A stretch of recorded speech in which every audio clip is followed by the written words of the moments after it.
कथा नगरी. तर मुलांनो, आपली आजची गोष्ट आहे एका भल्या मोठ्या हत्तीची आणि छोट्याशा मुंगीची. चला तर मग बघूया की काय बोध मिळतो आपल्याला ह्या गोष्टीतून. एका सुंदर आणि घनदाट जंगलात अनेक प्राणी आनंदाने राहत होते. त्या जंगलात उंच झाडे, वाहणारी नदी आणि रंगीबेरंगी फुले होती. जंगलातील सर्व प्राणी एकमेकांना मदत करून प्रेमाने राहत असत. पण त्या जंगलात एक मोठा बलवान आणि गर्विष्ठ हत्तीही राहत होता. तो हत्ती खूप ताकदवान होता. त्याचे मोठे कान, लांब सोंड आणि जाड पाय पाहून सगळे प्राणी त्याला घाबरत असत.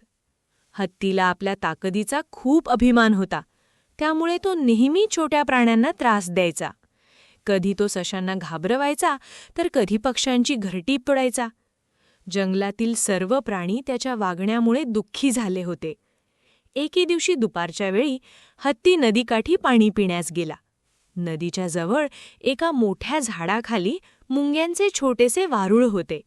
त्या वारुळात शेकडो मुंग्या राहत होत्या. त्या सगळ्या मुंग्या दिवसभर मेहनत करून अन्न जमा करत असत. हत्तीने ते वारूळ पाहिले, पण त्याला दया आली नाही. उलट तो हसत म्हणाला, "ही छोटी छोटी मुंग्या माझ्यासमोर काहीच नाहीत." असं म्हणत त्याने मुद्दाम आपल्या मोठ्या पायांनी मुंग्यांचे वारूळ चिरडायला सुरुवात केली. काही क्षणातच वारूळ उद्ध्वस्त झाले. मुंग्या इकडे तिकडे पळू लागल्या. अनेक मुंग्या जखमी झाल्या. हे पाहून मुंग्यांची राणी खूप रागावली. ती धैर्याने पुढे आली आणि म्हणाली, "हत्ती भाऊ, तुम्ही खूप मोठे आणि ताकदवान आहात, पण ताकदीचा गैरवापर करणे चुकीचे आहे. छोटा जीवसुद्धा मोठ्याला धडा शिकवू शकतो." हत्ती मोठ्याने हसू लागला. तो म्हणाला, "तुम्ही इतक्या छोट्या मुंग्या माझं काय बिघडवणार? माझ्यासमोर तुमची काहीच ताकद नाही." हत्ती तिथून निघून गेला. पण मुंग्यांनी ठरवलं की हत्तीला त्याच्या गर्वाचा धडा शिकवायचाच.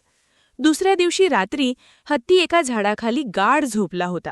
तेव्हा मुंग्यांची राणी आपल्या काही मुंग्यांसोबत तिथे आली. एक छोटी मुंगी हळूच हत्तीच्या सोंडेत शिरली आणि जोरात चावू लागली. अचानक हत्ती वेदनेने ओरडू लागला, "अरे बापरे, वाचवा, वाचवा!" तो इकडे तिकडे धावू लागला. त्याने सोंड हलवली, पाण्यात घातली, पण वेदना कमी होत नव्हती. छोट्याशा मुंगीमुळे बलवान हत्ती असहाय्य झाला होता. शेवटी हत्तीला आपली चूक समजली. तो मुंग्यांच्या राणीसमोर नम्रपणे म्हणाला, "मला माफ करा. मी माझ्या ताकदीचा गर्व केला आणि तुम्हाला त्रास दिला. आता मला समजलं की कोणालाही कमी समजू नये. मी पुन्हा कधीही छोट्या प्राण्यांना त्रास देणार नाही."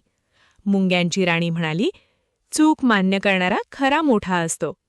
त्या दिवसापासून हत्ती सर्व प्राण्यांशी प्रेमाने आणि नम्रपणे वागू लागला. जंगलातील सर्व प्राणी पुन्हा आनंदाने राहू लागले.